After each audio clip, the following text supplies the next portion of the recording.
Aluna Sagita Gutawa, atau yang lebih dikenal dengan Gita Gutawa, lahir tanggal 11 Agustus tahun 1993, adalah seorang model, pemeran, penulis lagu dan penyanyi Indonesia.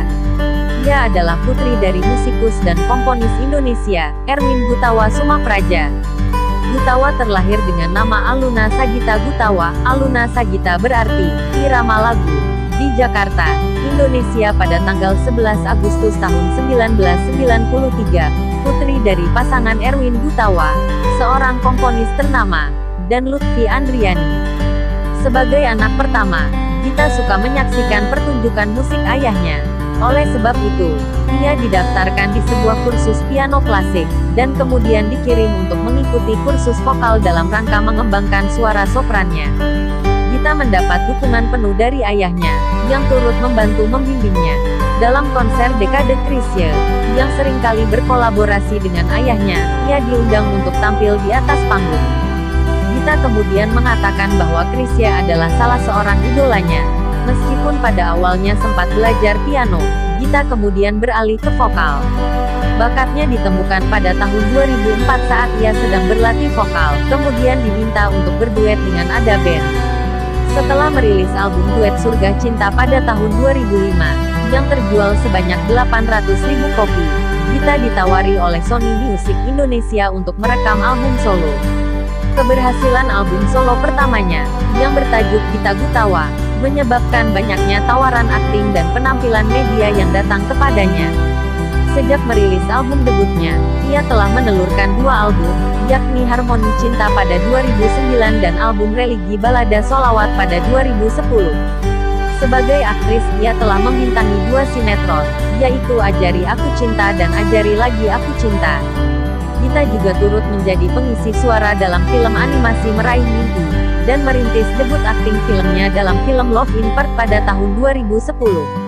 Dengan kepribadian yang bijaksana, Dian Kuswandini dari The Jakarta Post menggambarkan Gita sebagai gadis yang manis seperti permen kapas dan hangat seperti ciuman. Namun, beberapa pihak meyakini bahwa Gita berhasil menembus pasar musik Indonesia karena nepotisme. Gita telah menerima beberapa penghargaan, termasuk pendatang baru terbaik dalam Anugerah Musik Indonesia 2008. Ia juga menjuarai Festival Lagu Internasional Nile Children ke-6 di Kairo. Pada tahun 2004, Gita didekati oleh manajer Ada Band, yang kebetulan mendengarnya sedang berlatih bernyanyi di sebelah studio band tersebut. Gita lalu diminta untuk berduet dengan vokalis Ada Band, Doni. Meskipun saat itu Gita hanya menjadikan bernyanyi sebagai hobi, namun ia tetap menerima tawaran tersebut. Lagu duetnya yang berjudul Yang Terbaik Bagimu, disertakan dalam album Ada Band tahun 2005, Surga Cinta. Album ini terjual sebanyak 800.000 kopi. Setelah berduet dengan beberapa penyanyi lainnya, termasuk penyanyi religi Haddad Alwi, Gita ditawari untuk merekam album solo oleh Sony Music Indonesia. Setelah masa produksi selama 1 tahun, album debut Gita yang bertajuk Gita Gutawa dirilis pada Februari tahun 2007. Album ini diproduseri oleh ayahnya dan memuat lagu-lagu yang ditulis oleh Glenn Fredly dan Melly Goeslaw. Dengan penerimaan yang baik, album ini terjual sebanyak 150.000 kopi dalam waktu 4 bulan dan berhasil meraih sertifikat Triple Platinum. Setelah kesuksesan album ini, jadwal Gita mulai dibanjiri oleh permintaan untuk tampil di media dan membintangi iklan. Hal ini menyebabkan ibu Gita bertindak sebagai manajernya, dan tetap menjadi manajer Gita hingga masa kehamilannya. Setelah itu, kerabat Gita yang lainnya menggantikan posisi ibunya sebagai manajer, namun ibunya tetap menjadwalkan penampilan media dan sesi rekaman Gita. Gita mulai bernyanyi di beberapa festival musik untuk mendapatkan pengalaman. Pada tahun 2008, ia menjuarai Festival Lagu Internasional Nile Children ke-6 di Kairo, dengan membawakan lagu ciptaan Ria Leimena berjudul To Be One, yang juga dinyanyikannya dalam album debutnya. Pada tahun yang sama, Gita mengikuti sebuah ajang festival lagu di Italia. Ia kemudian mengumpulkan girl band untuk mendukung penampilannya setelah beberapa pertunjukan harus dibatalkan karena ketidakmampuan untuk menemukan musisi dalam waktu singkat. Sekembalinya dari Italia, Gita mulai memproduksi album kedua, Harmoni Cinta, pada bulan Juni tahun 2008. Gita memainkan peran yang lebih besar dalam produksi album ini daripada album debutnya dengan turut serta memilih konsep album dan daftar lagu. Ia akhirnya menulis 5 dari 12 lagu yang terdapat dalam album tersebut. Album ini dirilis pada bulan Mei tahun 2009 dan laris di pasaran.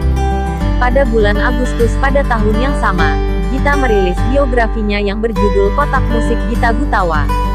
Setelah Harmoni Cinta, pada bulan Agustus tahun 2010 Gita merilis album ketiga bertema religi dengan judul Balada Sholawat. Saat rekaman, Gita dilatih oleh seorang ustadz terkait dengan pengucapan bahasa Arab yang benar yang digunakan dalam beberapa lirik lagu. Album ini dirilis pada bulan Ramadan, dan keuntungannya disumbangkan kepada rakyat miskin di Indonesia. Gita menyatakan keprihatinannya terhadap masyarakat yang berpikir bahwa ketenarannya didompleng oleh ayahnya yang sudah terkenal. Dalam sebuah wawancara dengan The Jakarta Post, Gita menyatakan bahwa nepotisme tidak akan berhasil dalam dunia musik.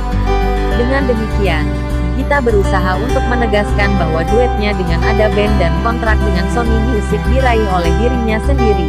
Manajer Ada Band bahkan tidak mengetahui bahwa ia adalah putri dari Erwin Gutawa ketika mendekatinya. Gita juga berkata bahwa sentimen negatif terhadap kepopulerannya yang mendadak telah mendorongnya untuk melakukan yang terbaik. Pada tahun 2011, Gita mengumumkan bahwa ia akan istirahat dari dunia musik untuk melanjutkan studinya di luar negeri. Setelah pesta perpisahan, ayahnya menggelar konser E-Masterpiece of Erwin Gutawa di Jakarta. Gita mengumumkan bahwa ia berencana untuk mengambil jurusan ekonomi.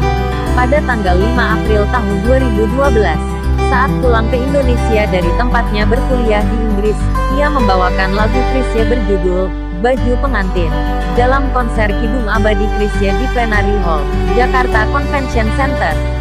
Gita dan ayahnya juga menulis sebuah lagu baru untuk konser tersebut berjudul Kidung Abadi, yang dibuat dengan merangkai 246 suku kata suara Chrisye. Setelah kesuksesan album Gita Gutawa, Gita mulai ditawari untuk tampil di sejumlah iklan televisi. Dia juga ditawari untuk bermain dalam beberapa judul sinetron, termasuk Ajari Aku Cinta, yang menggunakan lagunya berjudul Bukan Permainan sebagai lagu tema. Gita menerima tawaran tersebut, menganggapnya sebagai promosi untuk peran utama. Ia kemudian juga membintangi sequel sinetron tersebut, Ajari Lagi Aku Cinta. Pada tahun 2009, Gita menjadi salah satu pengisi suara karakter dalam film animasi berjudul Meraih Mimpi, adaptasi Indonesia dari Sing to the Daun. Perekaman suara untuk film ini memakan waktu selama 4 bulan. Gita mengatakan bahwa keikutsertaannya dalam film itu adalah sebuah pengalaman yang hebat.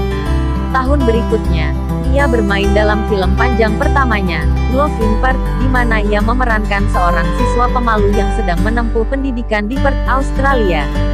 Gita menganggap bahwa pengalaman aktingnya itu menantang. Ia menyatakan bahwa adegan tersulitnya adalah saat ia diharuskan untuk menangis, dan ia mesti berlatih di depan cermin. Pada bulan Mei tahun 2011, Gita mulai berkencan dengan rekannya sesama pemeran Love in Perth, Derby Romero. Pasangan ini putus kira-kira sebelum bulan Januari tahun 2012. Terima kasih sudah menonton. Sampai bertemu di video selanjutnya.